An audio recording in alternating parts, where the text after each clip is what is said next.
All right, and we're live. Hey, everybody, and welcome to episode 78 of the Multiverse Show, the greatest show on Mondays. And guys, we almost got the full panel back. We have Mr. James Wilson, who actually came back to us after a month of missing episodes.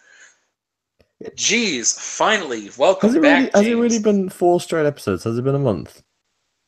It's been about a month. I know the last 3 you've missed. Yeah, I've been off. I'm in a film.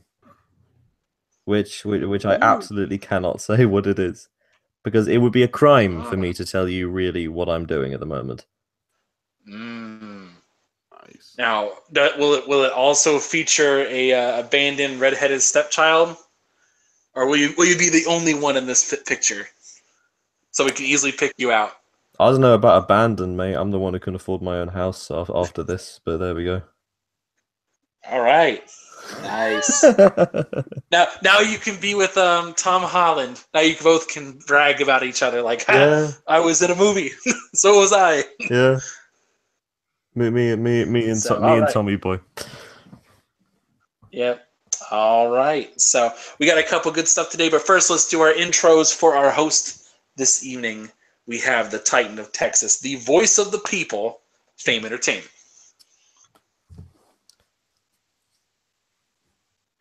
Live from satellite phone somewhere, wherever he is. Very much the voice of the people, since the people can't use AT&T. Wow. Jeez. All right. Wow, satellite phone's gone. I guess I'll figure that out. All right, we also have the infamous Italian companion, Mike P. The Truth. Yes, earlier today I had a premonition that this would be a great episode of the Multiverse show. So thank you for hanging out again tonight, guys. We've got a great show planned for you, and let's get it started, man. Is Fame back from the satellite phone? Yeah, my bad. What's going on, people? Fame Entertainment from TICGN.com. And I am currently on mobile right now, so I won't be speaking as much, but I am here today. My bad. Yeah, buddy. Live from North Korea. Wow. This is factual. All right. We also have Mr. James Wilson, the Caesar of cinema. Welcome back, Hi, everybody. It's nice to be here, and I've got one thing to say, that I did not hit her. It's bullshit. I did not hit her. I did not. Oh, hi, Mark. Oh, so that must mean you saw The Disaster Artist. Yeah, I saw The Disaster Artist. I could try and do whole podcast like Tommy Wiseau if you want. Please no. Please no. Yes. Yes, all right. I did. It's very good. Oh, good. We'll get into some of the movie topics a little later this evening, but we have a guest on the show with us tonight, J-Dub from the PlayStation broadcast. Welcome on the show, sir. Yo. Hey, everybody. It's your boy, J-Dub, a.k.a. Kratos, the god of PlayStation and all things gaming. Thanks for having me on, man. I'm ready to go. All right, let's do this show, man. But as we ask every single week, what have you guys been playing this last week? I'll go off and start off first. I've been playing a little Dead Rising 4, a game I hate. Well, first of all, I should phrase this with, I hate zombie games. Despise zombie games. Oh, but man. Like, I hate Dead Rising 2, Dead Rising 3. I tolerated Dying Light simply because it's Techland and they make good games. I'm so burned out on zombie games. I even took points off Last of Us because it fell for zombie tropes. I was that pissed off with it. And I like Dead Rising 4, though. I don't know why. I don't get it. Maybe it's because it's a Christmas game. I don't know. But I've been playing it. I've been enjoying it, having a good time. And I'll leave it at that. Beyond that, waiting for Overwatch. Waiting for that winter event. Nice. That's pretty much it. What have you been playing, J-Dub? Then we'll get into everybody else soon. I've been playing as Xenoblade Chronicles 2 for the Switch, Elder Scroll 5, the Skyrim for the Switch, but I've also been playing it in VR. So, man, yeah, I've been fighting it twice. In Resident Evil Revelations. Oh, so I thought you were going to say 7. I know, me too. I'm so Well, excited for a second. Trust me, man. I can't get through 7. I play it in VR and I start sweating. I start panicking. It's freaking scary Because it's so good. It is. It is that good. And eventually, one of these days, I'll stand to play the thing longer than 20 minutes at a time. Generally, I'll have the whole family, turn off all the lights and everything, and we'll attempt to play it. But it's just too much, man. I love that game. It's just I can only handle it at chunks at a time. Yeah, man. All right. So, Fane, what you been playing? I've been playing Lovelock. I finally got a chance to start it, and I finally finished. Just this morning, actually, I finished Guardians of the Galaxy Telltale, and I will be starting my Life is Strange, the first game, plus the Beyond the Storm stream this weekend, along with a little bit of Wolfenstein too. But as of right now, Lovelock, and I finished Guardians of the Galaxy Telltale this morning. Which, by the way, the game is underrated. It's not as bad as some people said it was. All right, all right. That's pretty concise. All right, James, what you been playing? Just besides Mr. Cinema, what you been playing? I have not been playing anything new. I've said before about getting my flatmate into games, and so we finished Bloodborne, and we've done a bunch of story games and stuff like that. He saw in my cupboard, he saw Dark Souls 3, and he went, "Is that a bit like Bloodborne?" I went, "A little bit." So he's getting into that at the moment. And he's really enjoying it. He's taking to it way too quickly. And it's really quite scary to see. It's really quite shocking to watch somebody who doesn't really play games regularly get through Dark Souls 3 really, really well. Like a duck to water. It's astonishing. That's kind of concerning. What's like the hardest game I can make him play? Wait, when you say hard... I was say when you say hardest, what do you mean? Like hardest as in like fair hardest or like total bullshit into. hard? No, hardest for him hardest to, to get into. Get into. I'm thinking of like one of the early Final Fantasies. You played any Witcher at all? I played, but I couldn't get into The Witcher 3. Well, because I was gonna say, like, if he has played no Witcher and has no background, he will be confused as hell for 10 hours. Yeah. So I mean, that might be a good start. Maybe. We shall see. I will report back. But yeah, I haven't really been playing anything. I've been watching lots of films because I've been just on during the shoot. There's like 10 hours just when we've got nothing to do. And I don't have a laptop, but they've got screening rooms in wherever we're shooting it, which I can't say. So I've been watching all the films. I've seen Justice League. You gave, I think a couple of weeks ago, my brief thoughts on that. I actually quite liked it. Having said that, every time I've tried to defend it, I realized that I have no leg to stand on. And I realized it is a very bad film, but I did enjoy watching it. I think I just loved how stupid it was. Like Superman goes, I'm a big fan of truth. I'm also a big fan of justice. And then he doesn't say the third thing. And Steppenwolf, like the worst villain. Him and Sharon Stone in Catwoman are the worst villains in comic book films. Like, oh gosh, terrible. I still haven't watched it. I gotta get in there. What, Catwoman or Justice League? Oh yeah, both. I haven't watched either. So they're about as bad. They're as bad as each other. Here's a game for you. Go in, bring in some vodka with you, and every time they say "mother box," take a drink. Oh God, it's one of those. I feel like about this. But weirdly enough, you mentioned The Disaster Artist. I'll very quickly talk about that. For those who don't know, this is the film about the making of The Room, which is one of the worst films ever made. I see The Room once or twice a month at the Prince Charles Cinema in London, which is Tommy Wiseau's favourite cinema to come and watch The Room at. And this film, The Disaster Artist, is directed by James Franco and stars him as well as this weird Dracula-esque man from Eastern Europe who claims he's from New Orleans. And it's this really, really like heart-wrenching story about a man genuinely trying to make great art and falling. And it's stunning for anyone who's ever tried to do something creative and succeeded or failed. This will appeal to everyone. Disaster Artist is a fantastic film, and I think everyone should see it. And then everyone should watch The Room as well. Yeah, man. I've seen The Room. I'll probably watch Disaster Artist probably in February. I don't know. I feel like February would be a good month to watch that. No, watch it now. Watch it before Star Wars comes out. I don't even plan on watching Star Wars when it comes out. So. You go to hell, sir. Man, I'll tell you what. Star Wars is overrated. Yes, finally, someone else who agrees. What?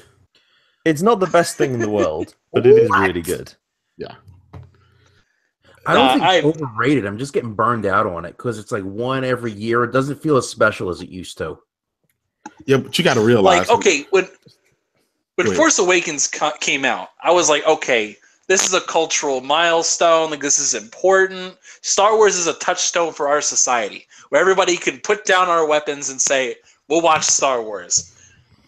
like everyone can at least get down with that. No matter how bad the Star Wars movie is, people will still watch it. It has that much of a cultural importance on our society. I admit it is an important thing. I just think it's overrated as hell. Simply because they're just not that good. And especially Force Awakens was really not that good. I've been saying that ever since I got out of the theater. Some dude wanted to fight me in the theater because I walked out. I said, this really wasn't that good. And he was like, what? What are you talking about? This was great. It was the best thing ever. Immediately after, like I wrote the review for the website on The Force Awakens, and in retrospect, I really shouldn't have done that because I did give it a 10 out of 10. I then retracted that and gave it an 8. Mm-hmm. But I should not be allowed to review Star Wars films. So if anyone's listening on the site who wants to review it, you have my blessing. Yeah, well, you know what? Go ahead. I'll admit it. Here's the thing.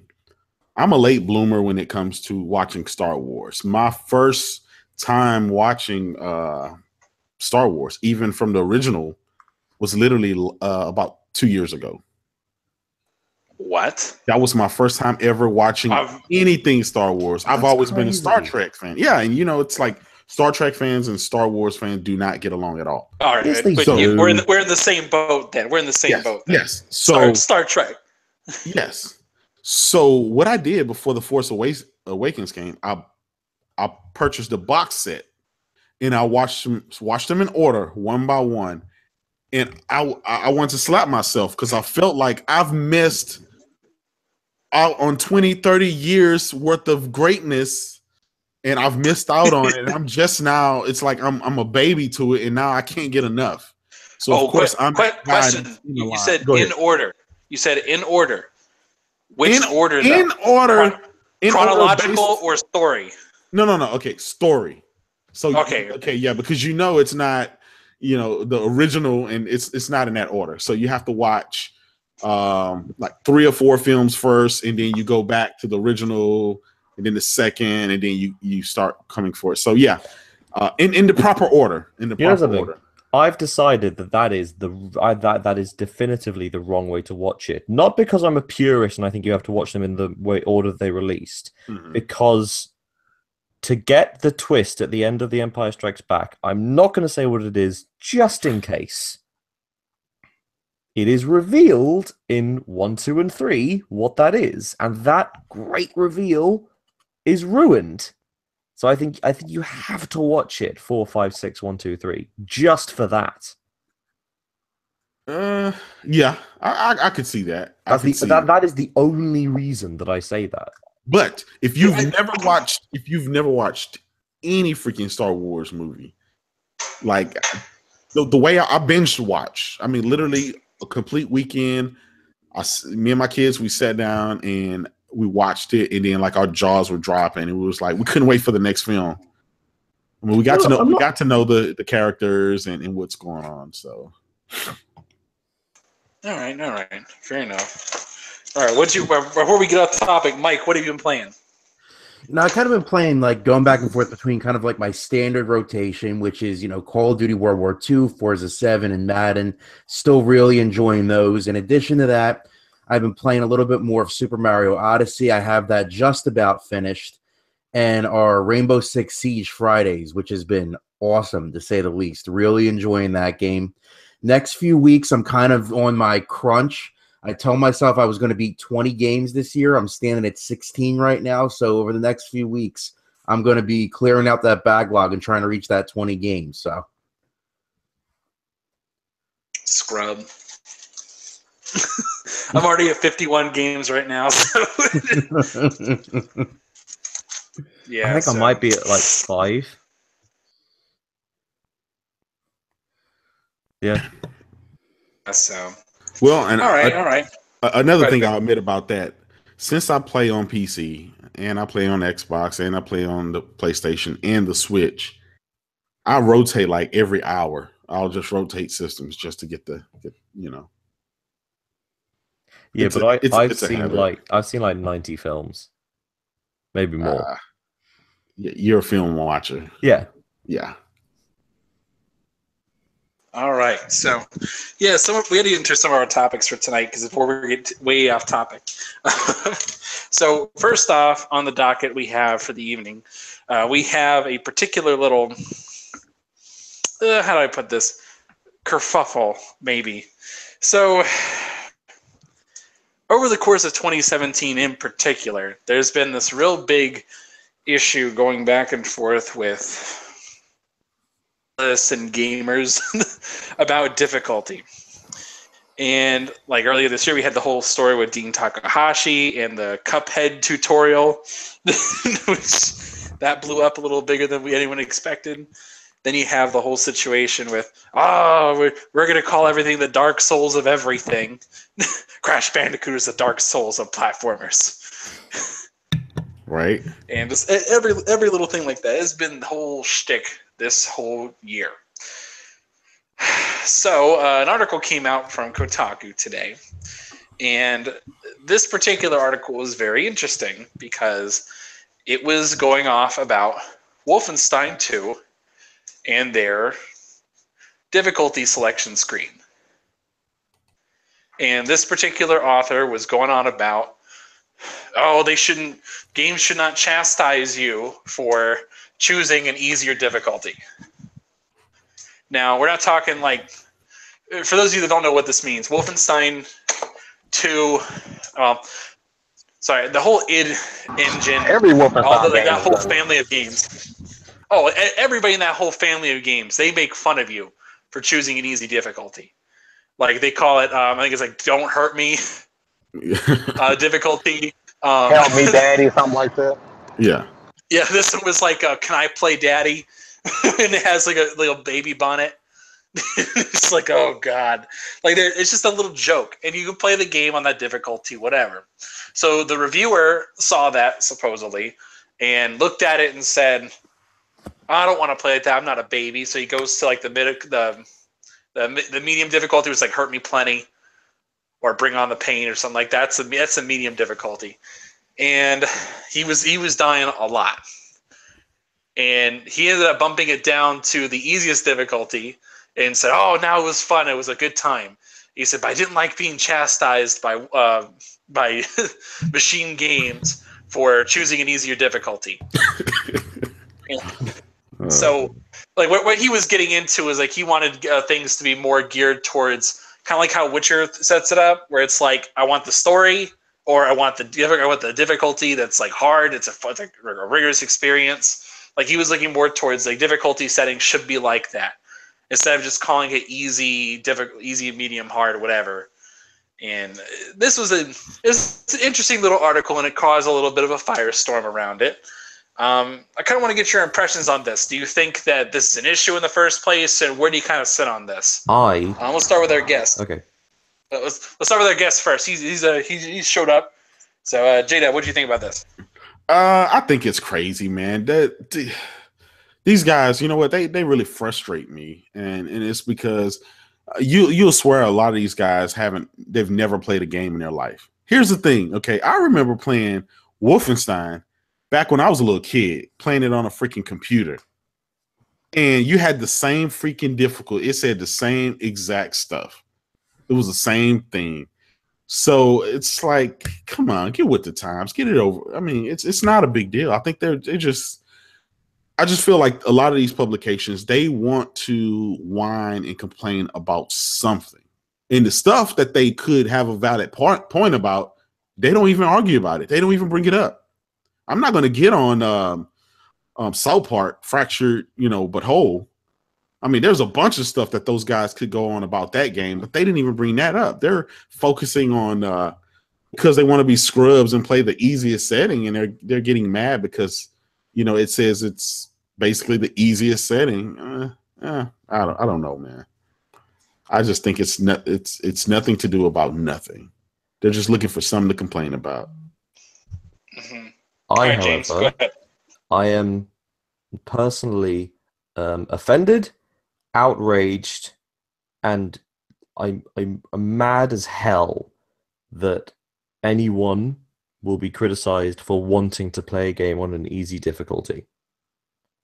Whether that be from people who play difficult games because they like the challenge, which is fine. I'm a big supporter of Bloodborne, not exactly the easiest game in the world, but I also love Journey, which has barely any difficulty at all.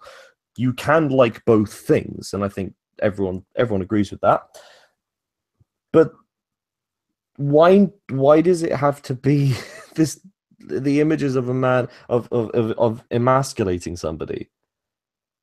Why can it? I feel like there's a better way to do this. I'm not saying that this is the wrong way, or there is a perfect way, but there is a better way to have done that difficulty menu screen. The same for there was one for Deus Ex Mankind Divided, or Human Revolution, and I can't remember the exact name of it, but it was in character for the game, but also very lightly jabbed at the player, and it was perfect in tone. Or if you look at The Last of Us, in the way it's got easy, normal, hard, grounded. So grounded means it's literally realistic things, one shot, one kill, all that kind of stuff. I don't want to be ostracized for wanting to play a game on an easy difficulty. Hell, I like to play some games where I can just walk through and experience it. But I guess the question kind of... Go ahead, Fane. Go ahead. No, I will say no, disrespect, James, but anybody who sees this menu and gets upset about it don't really play games like that, in my opinion, because most gamers who actually game like that, we saw that, we would be embarrassed to play that, or we would take it as a challenge.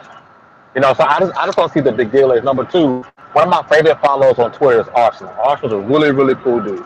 He made a great point that a lot of these writers at Kotaku, IGN, GameSpot, they aren't actually gamers. They were people who got a journalism degree and couldn't get a job at the Wall Street Journal. So they said, "Oh, I can get in at freaking GameSpot. Oh, but I suck at video games." And that's the issue that we're getting. People who they don't actually play games, and that's why difficulty settings make their bum hurt, because they don't actually play games like that. They just for paycheck.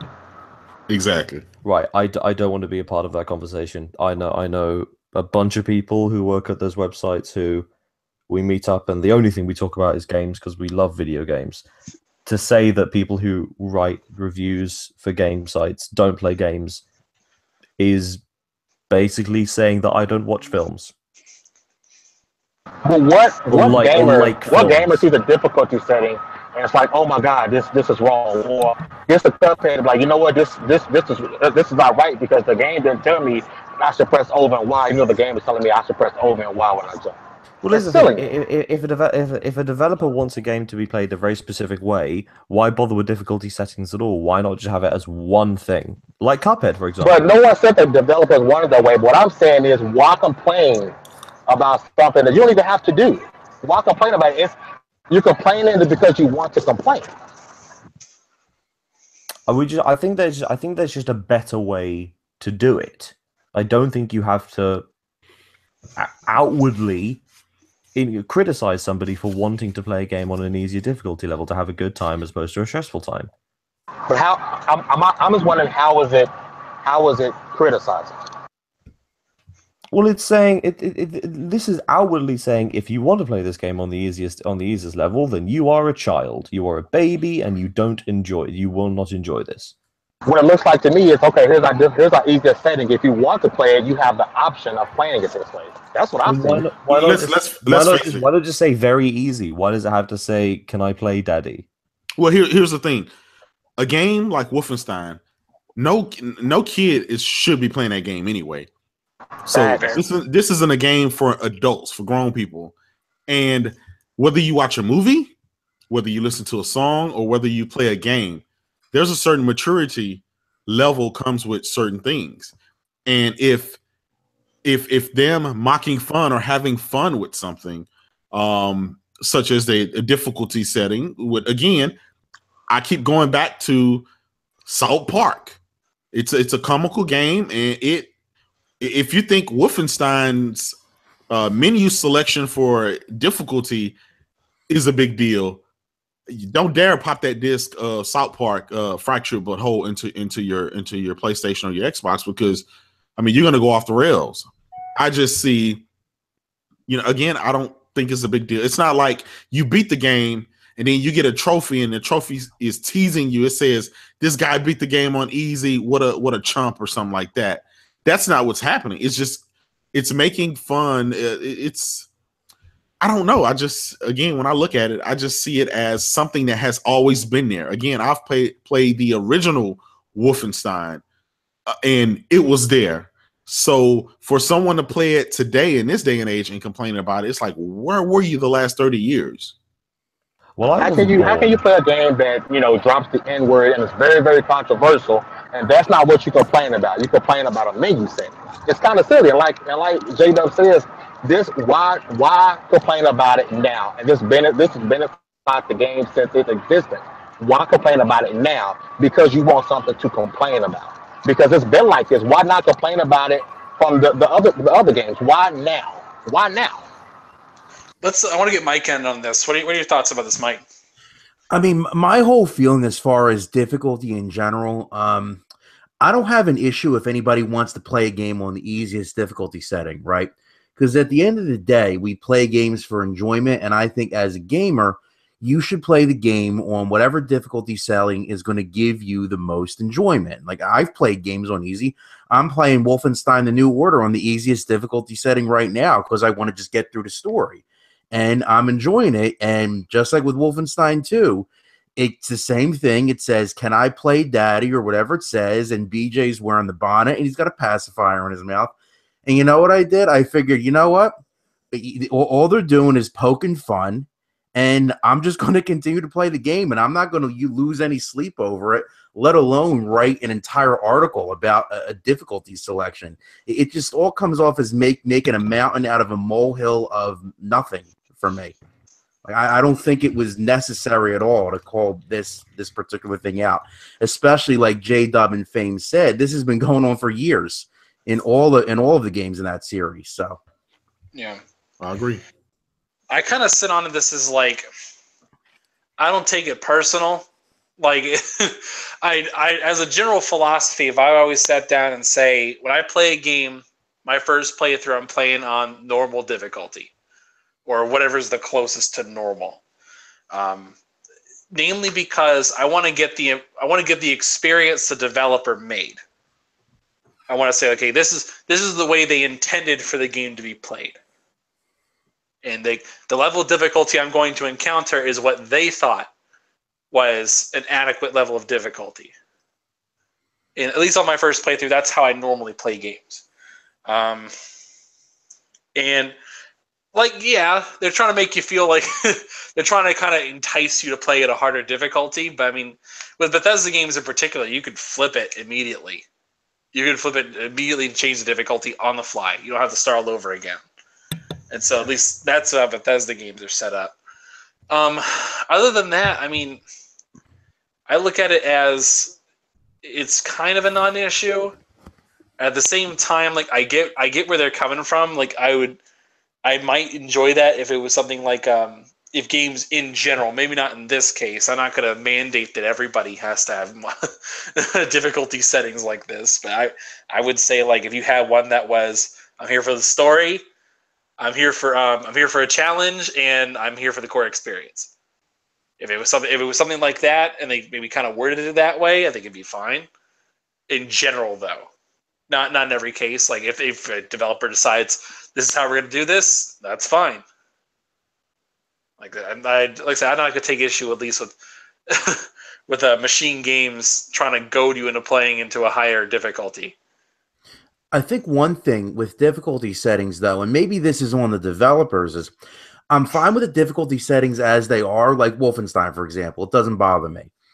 But maybe be more upfront about what changing the difficulty actually does. Like if normal is your standard setting and you bump it down to easy or very easy, what does that change? Does it change the damage that you do? Does it change the enemy's health? Does it change their placement? Does it change all three? Like maybe a little bit more about what that difficulty setting change actually does in the game. This way you're better informed about what difficulty you want to play on to begin with. You know what difficulty I want? As I channel my inner Allen Iverson, I just want to say we're talking about the menu. The menu, not the game, the menu. Right. The menu, that's what we're talking about here, the menu. Not even the game mechanics, we're talking about the menu. That's ridiculous. Yeah. I don't know. You know what kind of game? Okay, before we kind of segue into something else real quick, I would say here's one difficulty mode I've wanted for every shooter since the beginning of time. Realistic mode. Where one bullet kills anyone else, and one bullet kills you too. So, I would love for that to be an actual mode, where it's okay, fair enough now.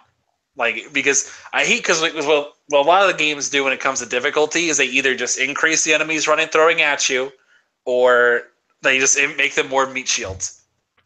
And I hate that. That's boring. That's no fun. There's a handful of games that actually make the AI more aggressive. Exactly. And that's fun to play.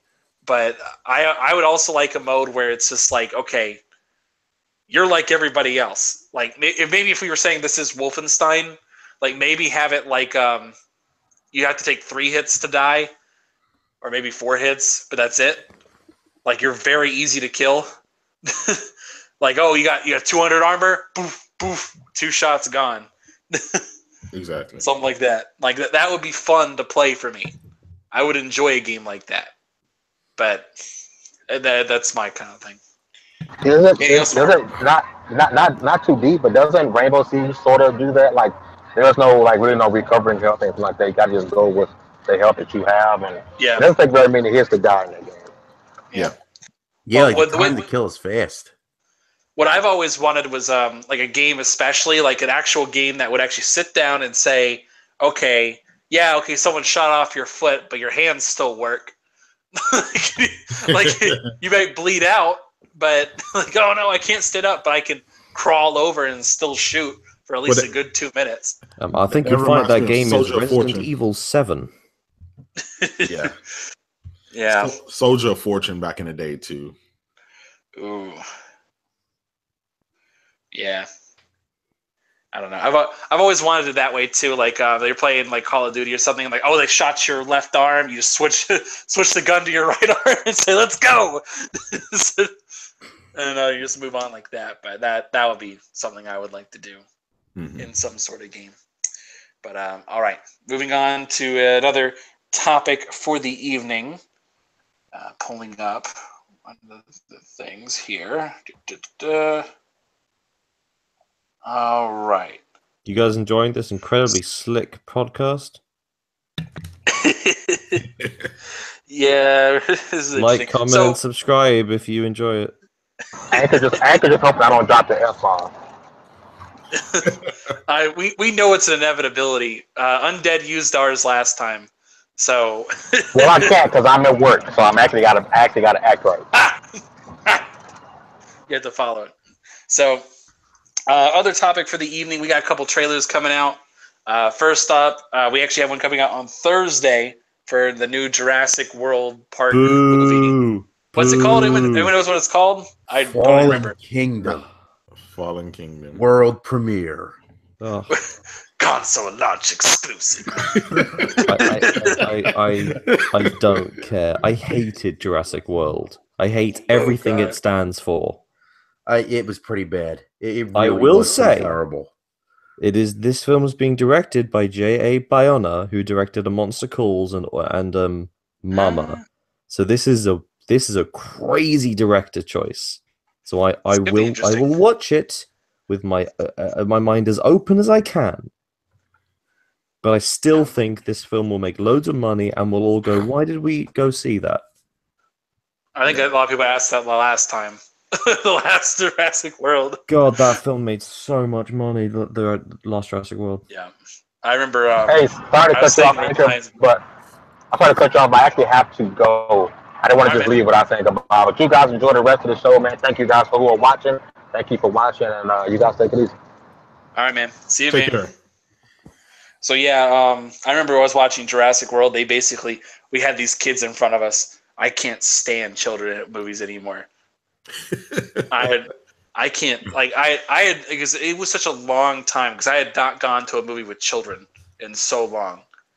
Because if I'm gonna watch a movie, I will pay extra money to not be near children. I genuinely hate children in a movie theater.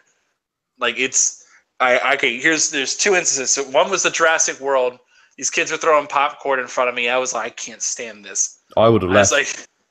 I thought about it, but I paid too much money to be in that theater. I was like, nah, I'll tolerate this, but we'll find a way around this. But then the next one was this is kind of like this is a semi-good story, but not really. We actually went on opening night on Thursday night to go see Captain America: Civil War. And I'm sitting in my prime spot. You know, when you walk into a big theater and you got there's the part down on the floor and nobody ever wants to sit there. Everyone wants to sit in the back, the back half. I always sit down right in the middle wherever they have the bar, right at that division. So there's nobody in front of you. That's a good place. You can prop your feet up on the bar. Beautiful. Love that. Best place to sit. Maybe centered a little to the left, just a tiny bit. But not the dead center's perfect. A little to the left's okay. But I love that spot.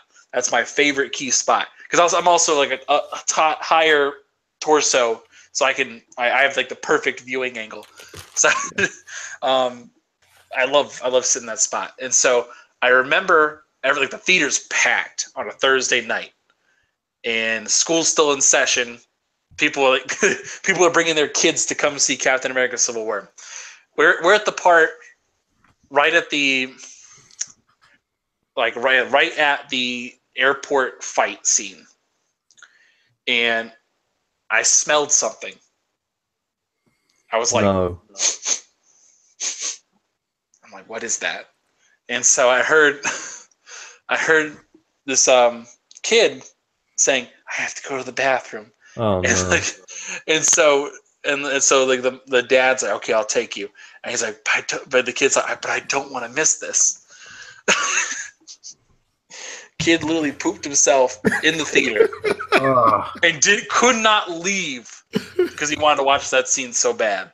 I was like, oh my god. That's messed up.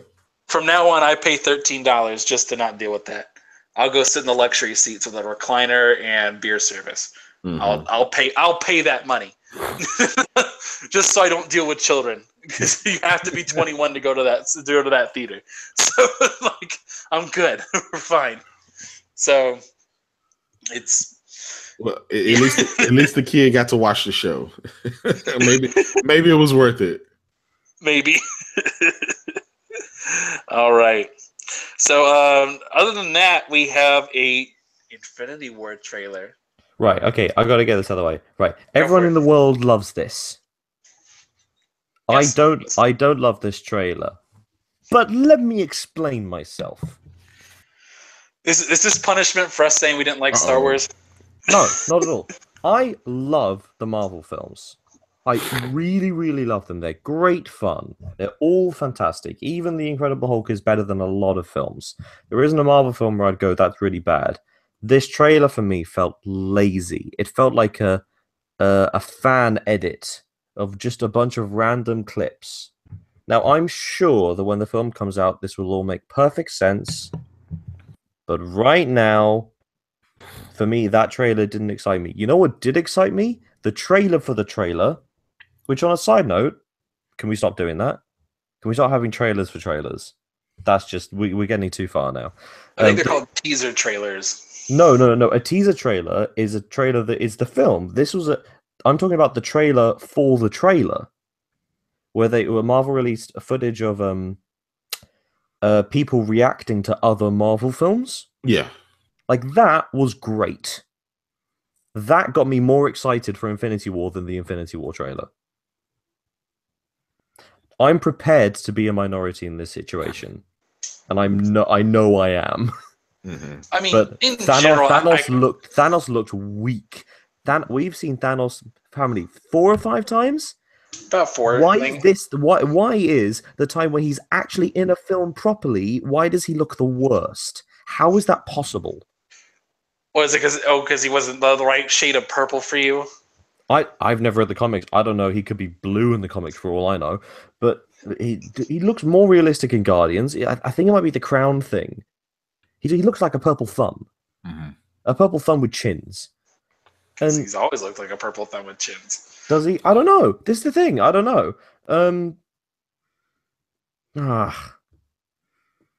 I like everyone in it. I like the directors. I like the characters. I like the story. I like the build-up. I didn't like the trailer. That's all. See, I have a question. I actually didn't see the trailer. I totally slipped my mind. I knew it was out. I just forgot to watch it. A lot of people had issues with Thor Ragnarok because of its tone. And you kind of got that in the trailers leading up to the movie's release too. Mm-hmm. Do you guys think that Infinity War is going to have those types of issues? No. Because it can't. Yeah, I agree. It really can't, because if you want to keep that certain PG, they can't go Logan. You know, they're no, not even. It's nowhere near going that. But he's talking about Thor having a weird comedy thing, because it was written and directed by a guy whose other films have been a film about New Zealand vampires and and the Hunt for the Wilder People.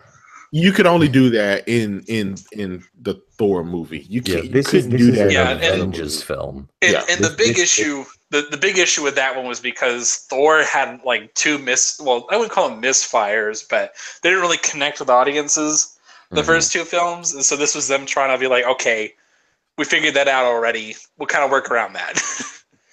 So like, okay, we're gonna do something different, radically different, to maybe get you guys back in the theater. And it worked. So we'll give him that. Yeah. But okay, just briefly, if you had just seen the trailer, what was the one thing you wanted to see out of the movie based on the trailer?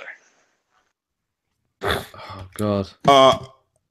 I mean, obviously, I think what everybody is looking forward to is figuring out what 2 characters is gonna die or retire or go away. What do you mean, other than Captain America? Yes, it could not. Robert. We know Robert Downey. We don't. But you can't count. I mean, that's Iron Man. That's like that's the biggest character. It is the biggest character, but I think they feel confident enough in the whole series. We don't need Robert Downey anymore. I don't think so. You have to have Iron Man. You have to have him. That's like, I don't know, man. That's too much money. If we said this like 20 years ago, you need Iron Man. Yeah. You'd be like, what? Yeah. Iron Man. But nobody knew that, obviously, like Robert Downey Jr. said, he's like, look, I am Iron Man. I can't, like, when I go places and stuff, that's just who I am. I can't shake this.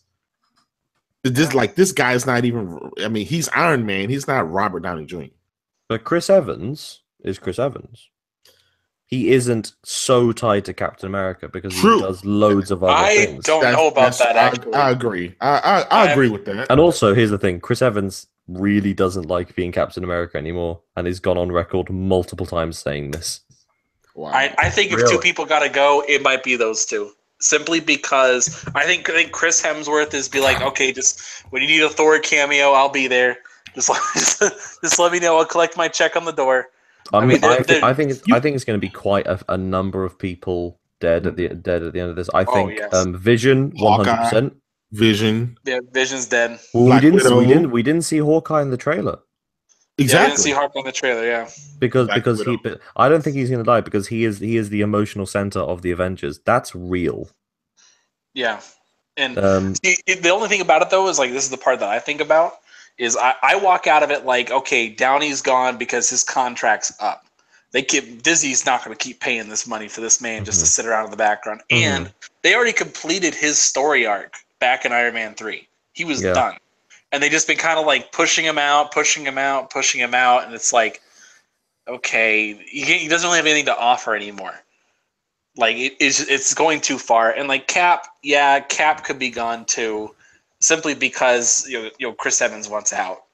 I mean, we know this. He said he's wanted to go into more of a director route anyway. But I mean, I think Chris Evans is screwed if he wants another acting role because people are only going to see Captain America now. Because I watched Snowpiercer thinking this is Captain America with a hatchet. I'm good. I love that movie, by the way. It's a great Snowpiercer is great. What's your favorite English language Korean film? Anyway. Old Boy was pretty good. The remake. What? The American remake? I like with Josh Brolin. Where else are you gonna watch Nick Fury torture Thanos? You can probably Samuel Jackson and Josh Brolin. I know. I'm just trying to think of they were probably in a film together at some point in like a Coen brother film. I don't fucking know. Sorry. Oh, you dropped the F-bomb. There it is. And it was James. Everybody who it's nearly James 2 a.m. finally paid off. Screw this. Yes, I think there's going to be a bunch of RIPs and video and YouTube montages of their best moments. Over. I want to bet what piece of music are they going to use to in the montage of the characters' deaths? I'm going with Mad World. They've overdid that in every freaking movie has a song. No, every meme has that song. Not every movie. True. I don't know. I think it'll be a nice rendition of the Avengers theme on piano. Or some like really. Da, da, da. Do you guys think there'll be watershed moments when that happens? Oh, dude. I mean, I know clearly people will scream in the theater. Yeah. No. Yeah. And I'm going to go out on a limb here. I'm going to say that they're going to do something that we don't expect them to do. I think it's not going to be any of the characters that we think are indispensable. Yeah, I think Last Man Standing is just like Gamora. Yep. Yeah. Yeah, I don't know. Only women left. That'll show them. Yeah. That'd be great. I genuinely would be okay with that. I'd love to see them try and find a way to kill the Hulk, but let's do it.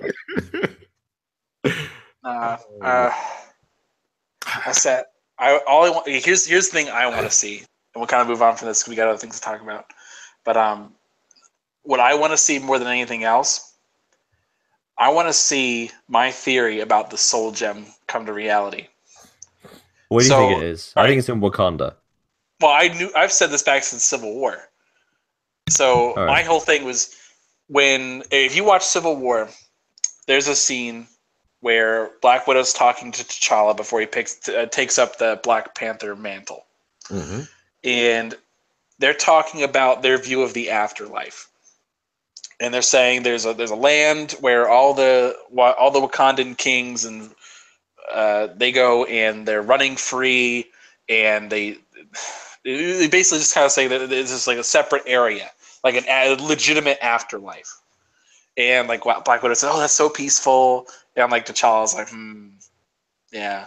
Mhm. And so right in the trailer there, we see that Thanos is going to Wakanda. And in February, we're going to see the Black Panther movie, which I'm super stoked about. Mhm. And so I've been thinking about this for a while. One of Black Panther's powers, I guess, is he's able to communicate with all the past Wakandan kings, all prior Black Panthers. He has access to them. This is comic book knowledge. This may not This is be comic in book the film. knowledge. Yeah, this may not be in the film, or Yeah. they change this around. And so one of the big things is with the Infinity Gems. There's another gem that's out there, and so one of the things. So they got like the Reality Gem, which is that's the orange one in this universe. I forget. No, is that the red one? That's the red one. No one cares about the colors. It's basically all these colors except for one other one. In the comics, it's green, and this one, it's orange. And normally, it's in Adam Warlock's head, and they're doing Adam Warlock, but I don't know if they're going to do that necessarily with him. And basically, it's the Soul Gem. It has a realm within it where it traps the souls of the dead or the living, and it keeps them in there. Katana's sword? Jeez. It captures souls, and they stay in there for eternity. Shane Soon. I'm thinking in reality it might be something where the ability of the Black Panther to communicate with the past Black Panthers is the actual soul gem. And it's been in Wakanda for centuries, which would explain why nobody's found it and nobody knows where it is, and why nobody can detect it because of all the vibranium nearby that throws off the electromagnetic fields. Oh but, my god.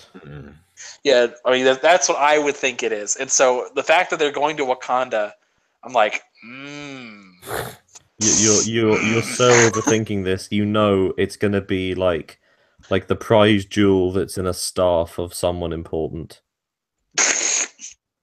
It's absolutely going to be that, or around a princess's necklace or something like that. Oh, jeez. Yeah. Do you know why it's going to be that? Why? Because it's way easier for everyone to understand. Well, because they're going to have the whole Black Panther movie to basically throw up this idea. And like it only be like a couple months before Infinity War. So. Is it weird? I don't think they should have had the trailer for Infinity War before Black Panther. Me too. It ruins every single... There's no stakes for Black Panther. I mean, there weren't any going into it. We knew he was going to survive because he's the title character. Mhm. But no one dies. Yeah. No one dies in Marvel Well, films. I don't Except think if you're Uncle Ben. If you're Uncle Ben, you die. Or Yeah. you're not even mentioned. Yeah. Yeah. Yeah. All right. Films. Mike's like, what's going on here? He's just sitting back like, Can we do something really, really quickly? Sure. It's the Game Awards, like now. They're happening like right now. I'm going to very quickly run through. They're not happening right now, are they? I swear they are. They're happening like right now. Yeah, it's the 7th. Yeah. I don't know. You said you swore it was happening right now. I thought they were happening like right now. No, they're not happening right now. It's like Thursday night. Okay, great. That's even better. Then we can take some time on this, or maybe not. Why don't we just very quickly? I'm going to run through all the categories, the ones that matter. We already did this, but okay. Well, you were late. You missed a month. You have to pay the penalty. All right. Well, let's just do this because it's in the news. Fair enough. I'm going to go through all the categories. I'm going to say all the nominees. Gut reaction. Yeah. Immediate gut reaction. Gut reaction. Right. I'll do Game of the Year last. Let's go up.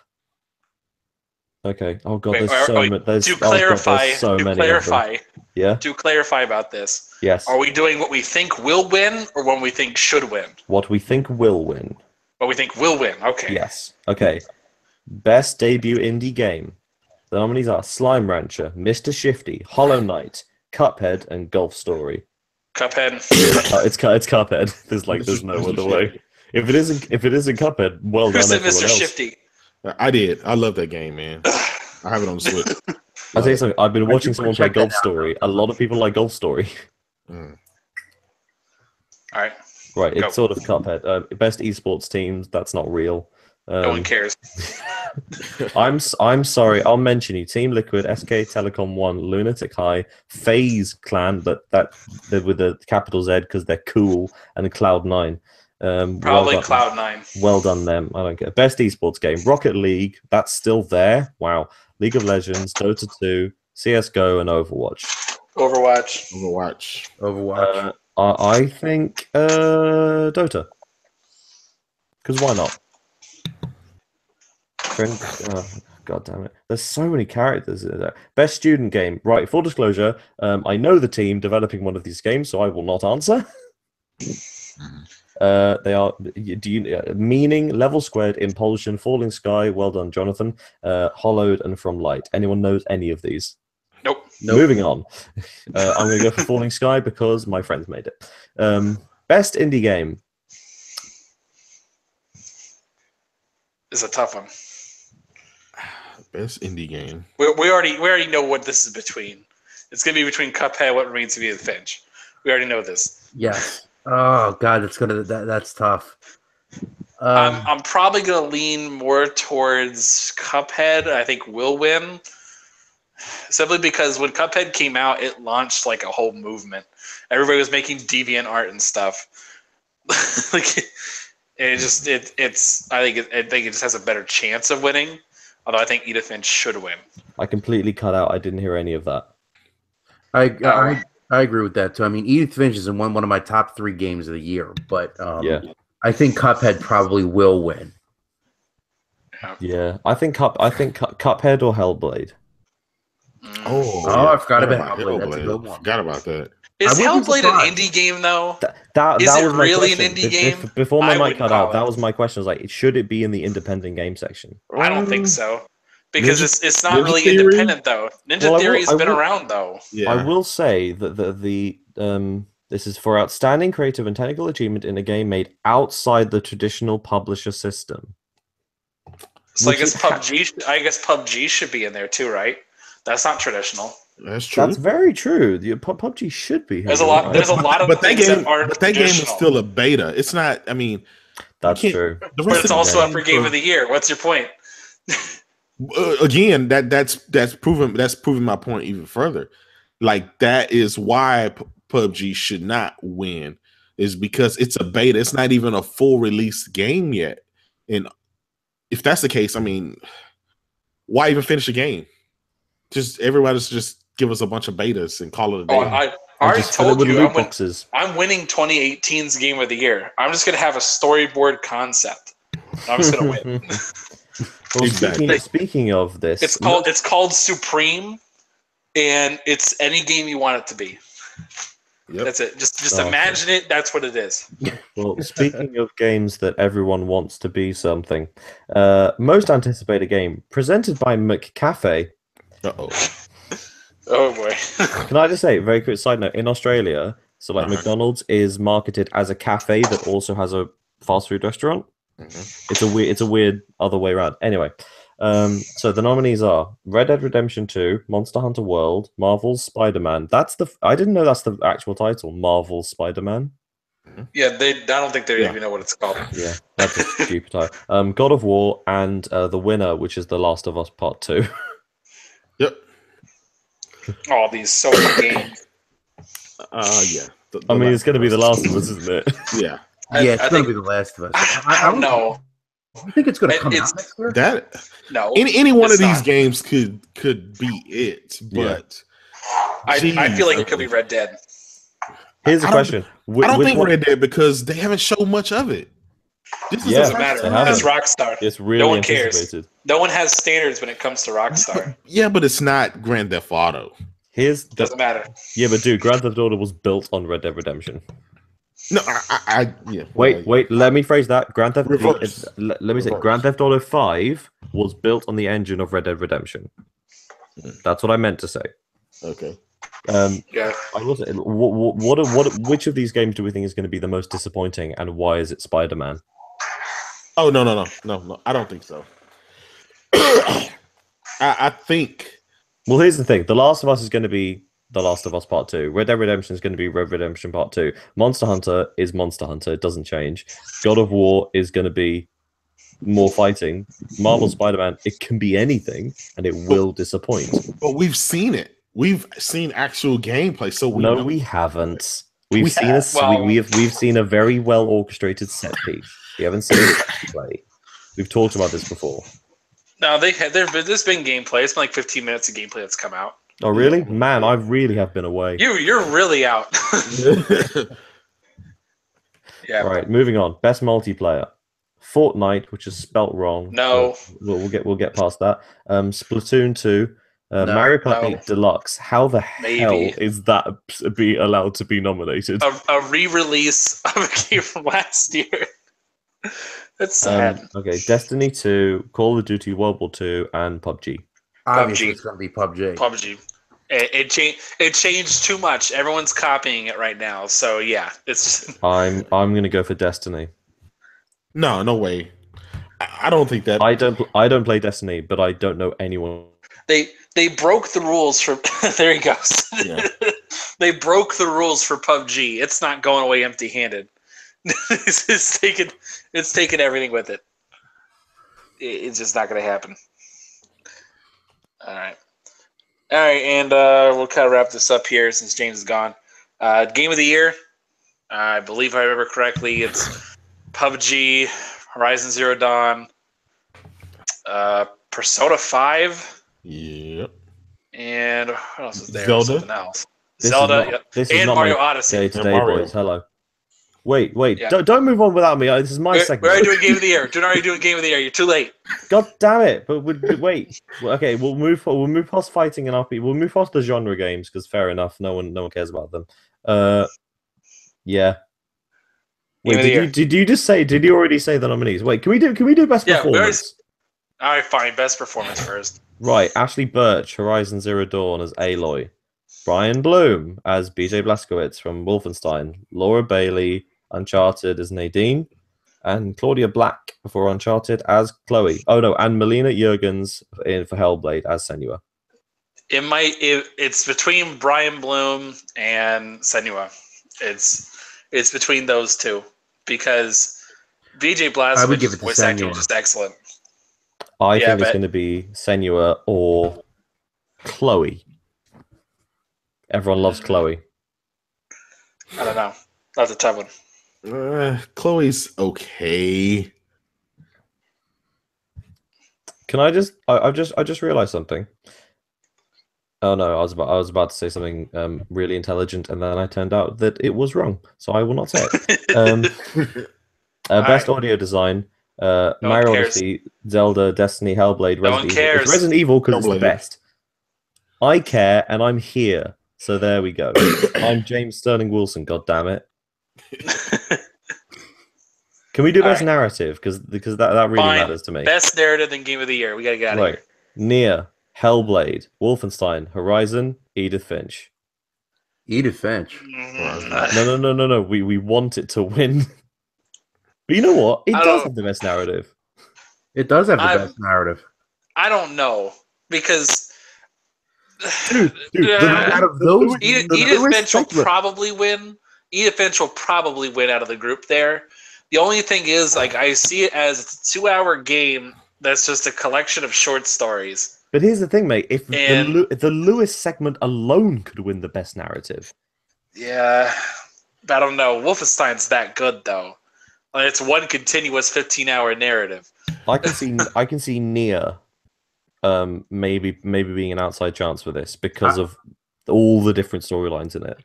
Let's see. I was going to say it's either between Edith Finch, which I would like for that to win, or Hellblade. I wouldn't be surprised if Hellblade won. Yeah, it's not Horizon because I hate the stories of Horizon, famously. I like the game. Story's not good. Yeah, I want Edith Finch. I'm going to go with Nier. Outside choice. All right. Right. Game of the Year. Why is game direction its own category? What does that mean? No one knows. Nobody cares. Okay, cool. Fair enough. Game of the Year. Zelda, Persona 5, Horizon, Super Mario Odyssey, PUBG. I think the winner is Resident Evil 7, which isn't nominated. No, I thought it was going to be Wolfenstein 2, but it's not nominated either. So, Or Edith Finch, which isn't nominated. So it's going to be out of Horizon and Zelda. Yeah, it's gonna be Zelda. Come on, guys, let's be honest. Nope. It's going to be Legend of Zelda or PUBG. If PUBG wins, they are breaking the rules to get PUBG in there. Like this thing's taking away awards. But it's not gonna win Game of the Year. I don't know. It's gonna be between Legend of Zelda or PUBG. That's how I see it. It's gonna be Zelda because you know what, Zelda is actually fantastic. I mean, they're all great, but Zelda will win because it's a Zelda game. Mm-hmm. Unfortunately, it's like when Steven Spielberg releases a new film. It's like it's a big deal, and this was the biggest deal, and it lived up to it. Yeah, PUBG is PUBG is an extended flash in the pan that will go away. I don't know.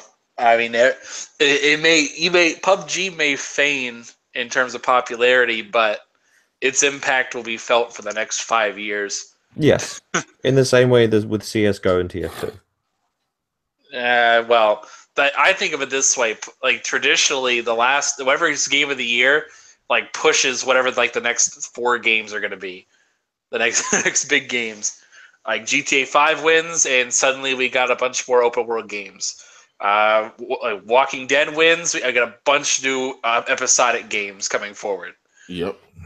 This is just how it is, and I feel like right now they're gonna say PUBG early access, and we're gonna see a bunch of these battle royale games coming out of the woodwork, like they already are. Yeah, I was gonna say they pretty much already are. I mean, this year you already had, in addition to PUBG, you had the Culling and you had Fortnite. So, although Culling was out beforehand, I'll give it some credit. And Fortnite has been around. It was the first game announced on Unreal 4. Yeah. All right. You know what they should do if they want to get more publicity? They should sue more 14-year-olds. Right. Yeah. All right. All right. The real news is that Hideo Kojima and Guillermo del Toro will be presenting an award. And Norman Reedus is going to be there. Well, as well? Yes. Or as a baby form? No. Okay. Right. Guess who's in the chat right now? Mikey Barra. Yeah, I saw that. I didn't even notice. I was too into this discussion. Nice. Who's that? All right, dope. Mikey Barra from Microsoft. I know who that is. All right. Like, I'm tired. I'm not an idiot. All right, that's dope. So anyway, we're gonna move. That joke didn't land very well. No, it was a Mikey Barra just dropped a little gem in here for us right now. He just said, before the Game Awards this December 7th, Xbox One X is going to get an additional gigabyte to games for a total of 10 gigabytes for games. Okay, 10 gigs of RAM. Dope. I mean that's sort of useless because Xbox has no games. Oh snap! Oh, come on! Oh snap! Oh, I'm gonna get in another Twitter war. Oh yay! Oh snap! Yeah. All right, so we're gonna get out of here real quick. Sorry, yeah. Sorry, we got dragged off. And it wasn't Kratos, guys. It wasn't Kratos. All right. Here's a weird we gotta wrap thing. things up. Like this is so I genuinely had a sort of job interview for Xbox this week. Oh yeah. And I absolutely said that in there. Anyway, shouldn't have said that, but there we go. All right, so we're gonna get moving out of here, guys. Thanks for showing up. I'll do our outros real quick. Kratos, where can the good people find you at? You guys can find me on Twitter at JDubCity16. And you can find me on my YouTube channel, Kratos Underground Presents. And again, thanks for having me on, man. Had a great time chopping it up with the panel, and obviously the guys in the comment section. All right. And James? You can come and tell me why I'm a cuck for not liking Xbox on @James_S Wilson. My DMs are open, so really go at me because like there's nothing like trying to have a sarcasm war with a Brit. You will lose.